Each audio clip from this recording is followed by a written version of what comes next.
Welcome back to the UPC Insights, the podcast where we dive deep into the latest developments in the world of European patent litigation.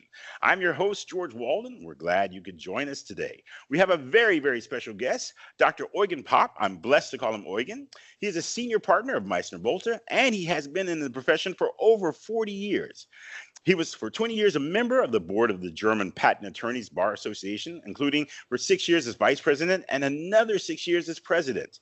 He is also the founder of the non-governmental organization EPLIT, the European Patent Litigators Association, an organization which also includes the EPI, the Institute of Professional Representatives before the European Patent Office, the EPLAW, and Business Europe, the only organization which has been acknowledged as an advising organization by the Unified Patent Court.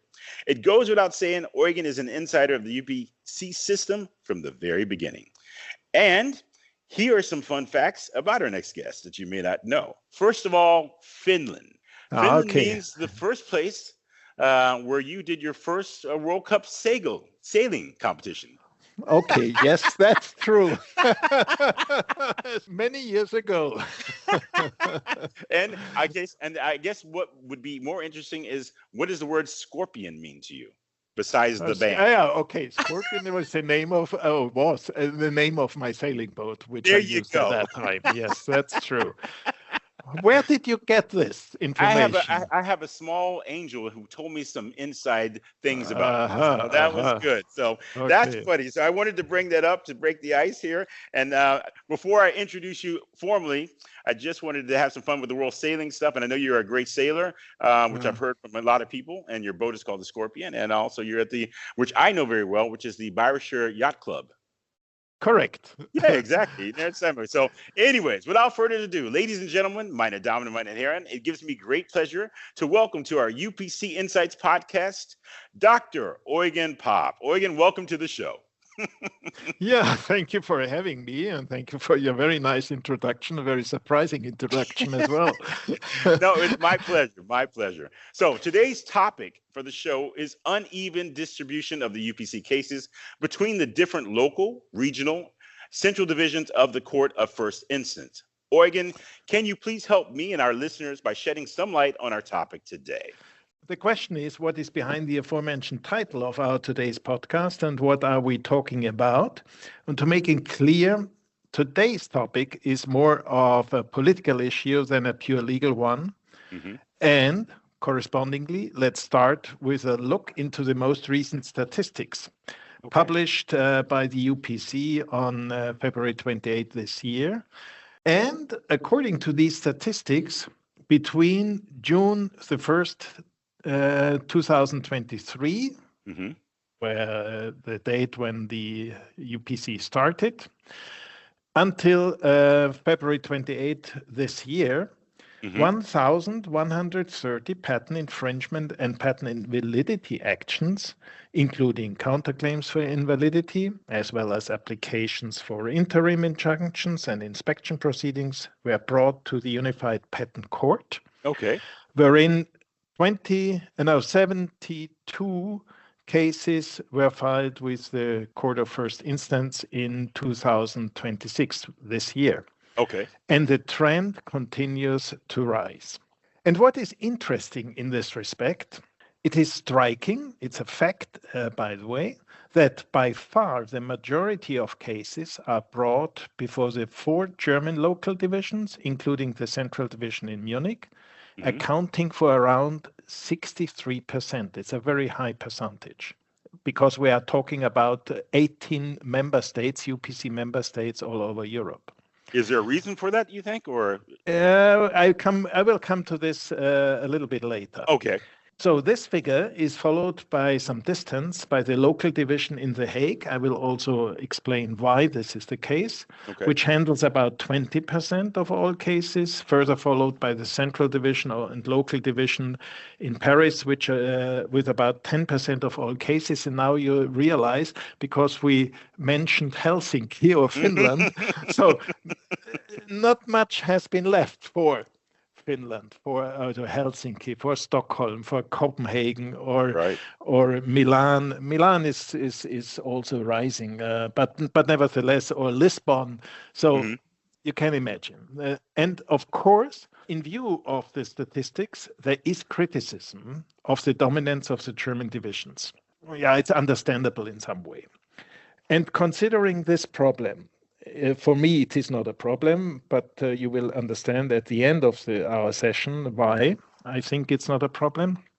But considering this problem, for example, in mid-March, Peter Tochtermann, presiding judge of the Mannheim local division and a member of the UPC Presidium, called on those present at a hearing in Luxembourg, which was organized quite recently, I think in March, mid-March, yes, of course, mid-March, which, by the way, has been attended as an external advisor by our partner Tilman Frang, you know him very well. Of course.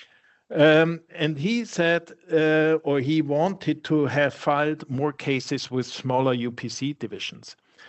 But you can imagine such an advice is nice, but will not help very much, I guess, because there is no way to change it, at least at the present. Now, your question was, you raised it which before. Was, why is Germany so permanent? Yeah, what is it prominent? I have to go a little bit back to the history. A fact is, namely, prior to the commencement of the UPC proceedings, quite well-known and really highly experienced, thanks to years of practice, German patent judges promoted the UPC through a large number of presentations and mock trials, which I also attended, and many of our partners attended, and lawyers and patent attorneys. And in my view, they did so very successfully, also in working closely with experienced patent and legal practitioners. Okay. So thus all the players in Germany in this field, and Germany was always very dominant with respect to patent litigation. So all the players in Germany got an early impression what is to be expected when using the new UPC system, in particular when starting a case before a first instance division where one of the aforementioned judges is presiding, because you know all these judges, or you knew all these judges before the UPC system started. You knew them from the national proceedings. You got acquainted personally with them. And you knew how they will handle cases. And they will not change their way of handling, whether they are presiding a panel, a national panel or an international panel. So you knew what you will expect. So they were the more stable force in all of the UPC courts. Correct. So Eugen, then have you also been active in this respect prior to the commencement of the UPC proceedings? Yes, indeed. And long before the UPC came into force. The UPC came into force, or the UPCA, this is the UPC agreement, came into force already in 2014. Okay. And but it entered not into force. It entered into force already in 2014, but it entered into effect only on June the 1st, 2023. Okay. And between this time, we always expected it will enter into effect. It will come into effect. It will come into effect 1 year later. And then it was every year. I remember very well our trips to Japan, to China, to United States, and we always explained the new system. And we said, it will come into effect very soon, within the next few months and so on. Right. But it did not. The reason is, of course, a political reason. It was not so easy for all the member states within the European Union, and everybody who is interested in politics knows that the European Union decisions need time, always need time. Yes, they do. And so what was the effect? Because we always thought it will come into effect very soon. We promoted permanently, which means nearly 10 years then, the new system by organizing seminars, mock trials, and so on. And also in my capacity as the president of the German Patent Attorneys Bar Association, I was also at the front with respect to seminars and mock trials. Why did it so long time? Did it take so long time? The participating member states of the European Union were to transfer judicial powers to a pan-European civil court, and this is a hurdle. Also, it's a political hurdle. It's a political hurdle, and also a psychological hurdle, of course. So, and then also the Brexit.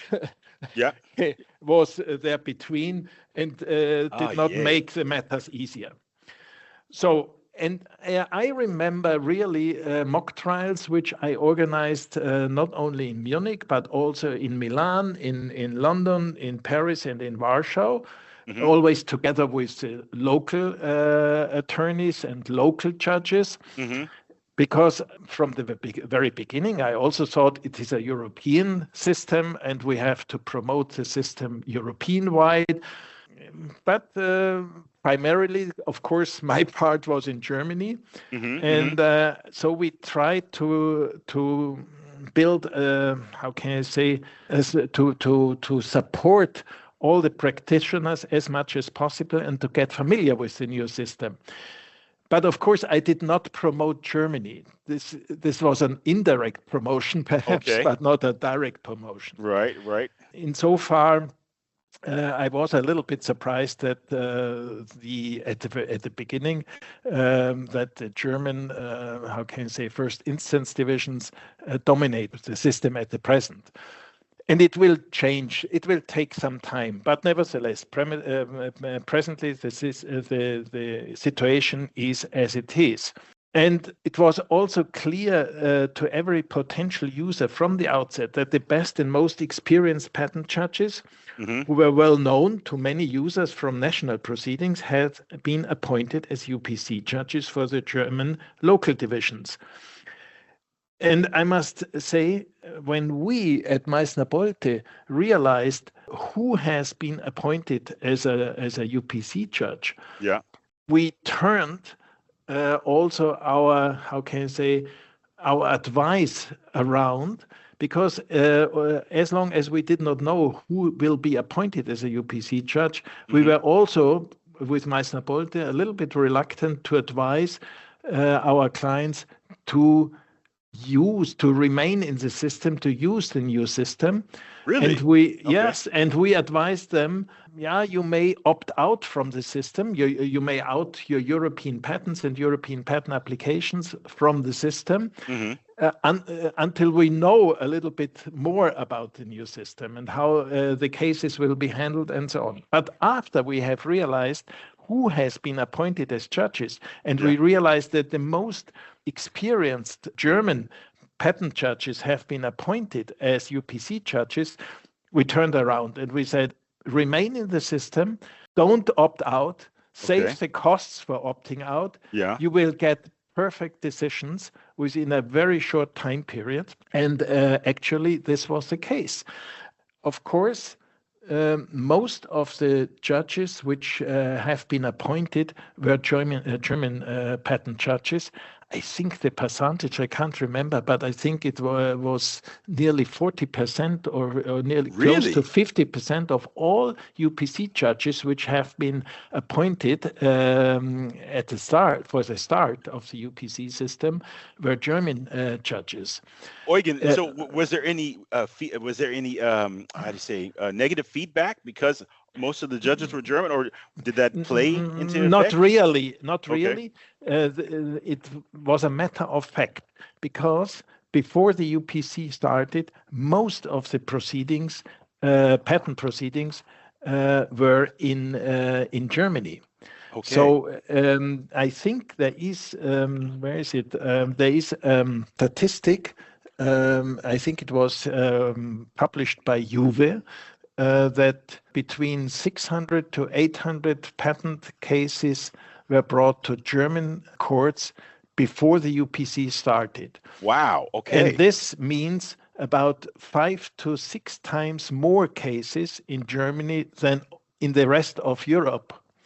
For example, at the London High Court, about 25 to 30 patent cases were brought to the High Court in London.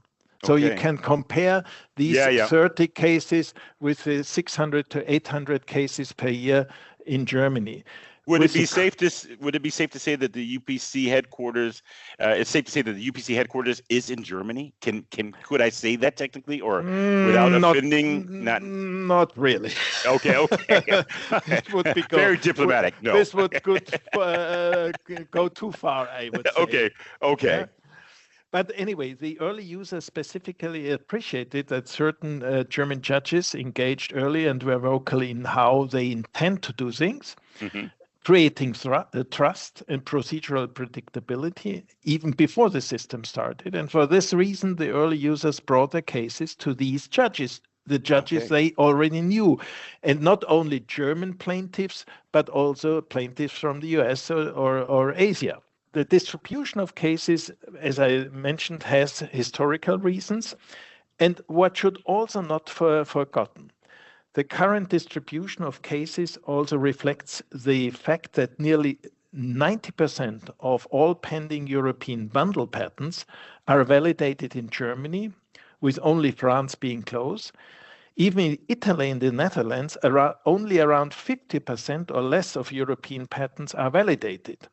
And therefore, in many potential cases, only the German and French local divisions can have jurisdiction from the outset. That's interesting. Okay. And the unitary patent, which applies to all the UPC member states, will change the situation with a promising global uptake rate of over 30% at the present. But nevertheless, what you have to bear in mind, about 90% of all European patents are validated in Germany. So Germany is a place for patentees. And further, what you have to know, German companies are by far the most prevalent defendants, and it is presently until today.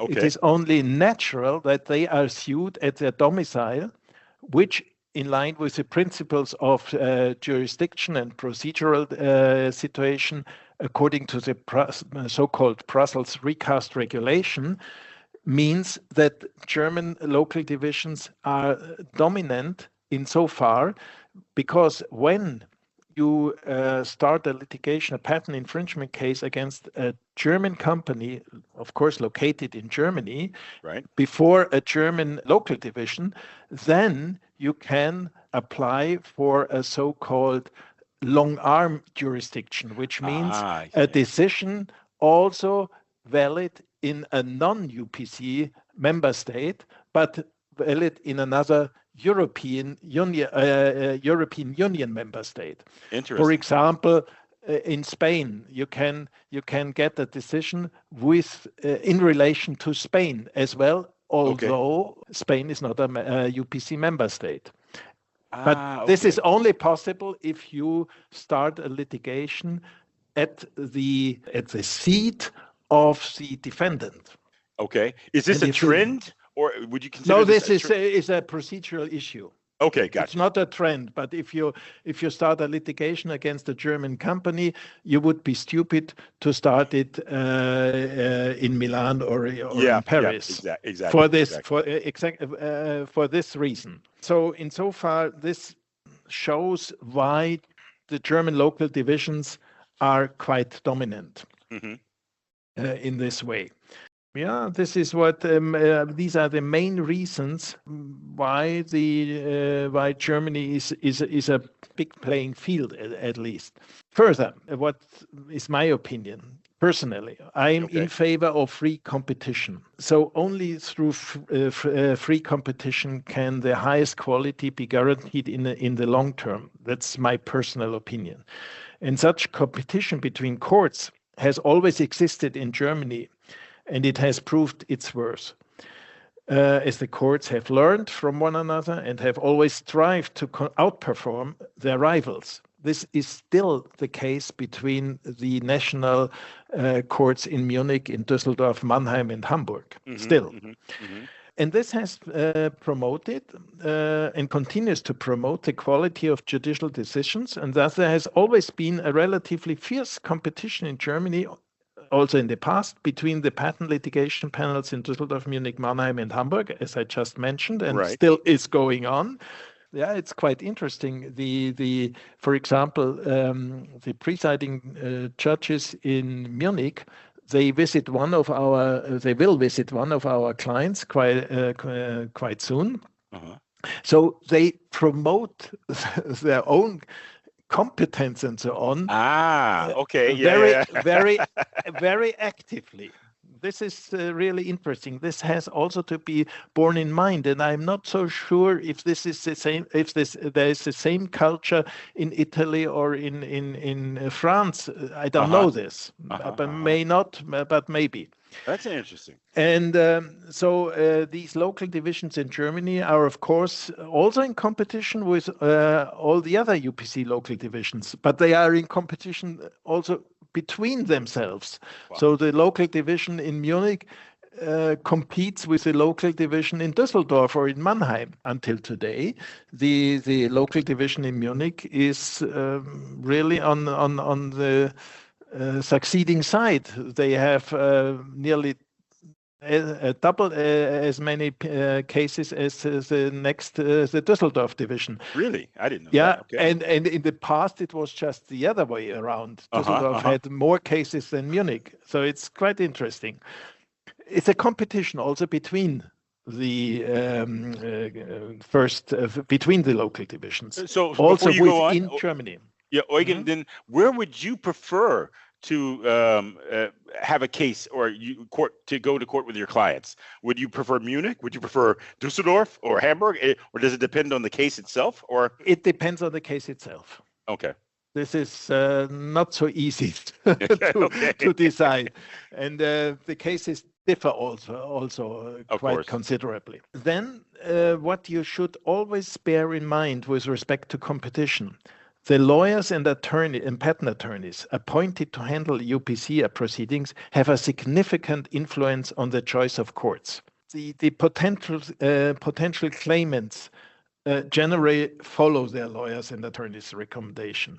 And if a lawyer or patent attorney feels comfortable, let's say at the Munich division or at the Düsseldorf division or at the local division in Paris or wherever, then of course he will advise to go to this division where he knows the judges and so on. This is quite natural. And let me perhaps cite Klaus Grabinski in this respect. Klaus Grabinski is presently the president of the UPC Court of Appeal and also the highest representative and chief diplomat of the UPC system. And he summarized the issue we are talking about as follows. I just cite him. The system is currently structured in such a way that the claimant determines where to file their claim. This is a fact. So this cannot be changed insofar. It could be changed only on the way of a diplomatic conference, but you can imagine presently 18 EU member states and so on to come to a conclusion takes at least 10 years. At present, the ball is primarily in the court of claimants and their lawyers, which means it's a competition. It's a matter of competition. And I would really like to add, the claimants and their professional representatives are the customers of the UPC.